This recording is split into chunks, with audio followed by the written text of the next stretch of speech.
Je m'appelle Manon, j'ai 28 ans et j'ai ouvert mon salon de thé il y a 3 ans sur Castres qui s'appelle Omoka où je torréfie le café. J'ai un espace restaurant et toute la journée on fait salon de thé avec des pâtisseries maison. Oui et non, alors c'est comme tout, il ne faut pas en consommer plus de 5 à 6 tasses par jour sinon on peut devenir accro. Oui, bien sûr. Alors vous avez la tasse Delicea où vous avez un tourbillon en fait dans la tasse qui va casser l'amertume du café et vous pourrez boire votre café à température directement dans la tasse. Ensuite, vous avez par exemple la double paroi qui est très bien pour garder la chaleur du café et en plus on ne se brûle pas les doigts.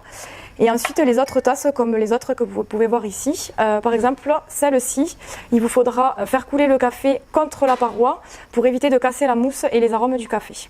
Et les grandes tasses comme celle-ci, ça va être vraiment pour faire des cafés américains, double expresso allongé, voilà, ou des cafés de cafetière filtre qui seront très bien adaptés. Alors non, en fait le café, plus il est infusé avec de l'eau, plus il y aura de caféine. Donc par exemple une cafetière filtre qui va être infusée avec beaucoup d'eau ou une cafetière piston comme celle-ci, vous allez avoir beaucoup plus de caféine. Alors qu'un percolateur qui va avoir plus de barres ou une cafetière Nespresso ou une italienne, vous aurez moins de caféine.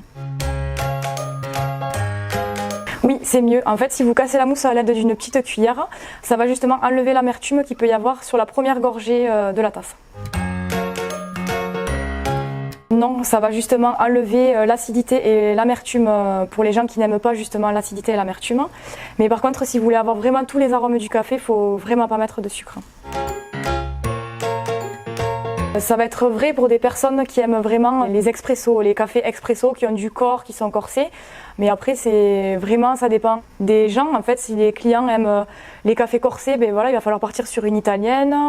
Alors que les personnes qui vont aimer les cafés plutôt doux, il faudra plutôt partir sur des méthodes douces, donc comme la cafetière filtre ou la cafetière à piston.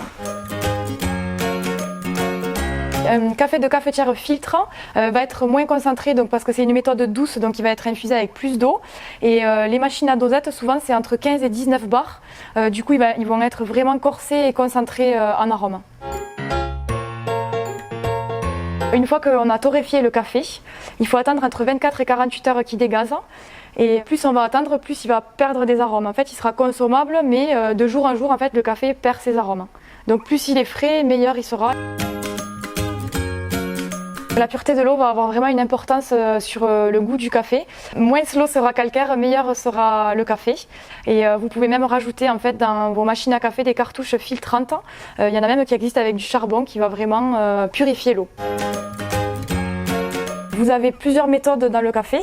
Par exemple, vous avez les méthodes douces comme la cafetière filtre que vous avez ici ou la cafetière piston qui vont être des machines justement où il n'y a pas beaucoup de barres et vous allez ressentir plus les arômes du café. Par exemple, s'il est fruité, s'il est amer, vous allez ressentir plus les arômes.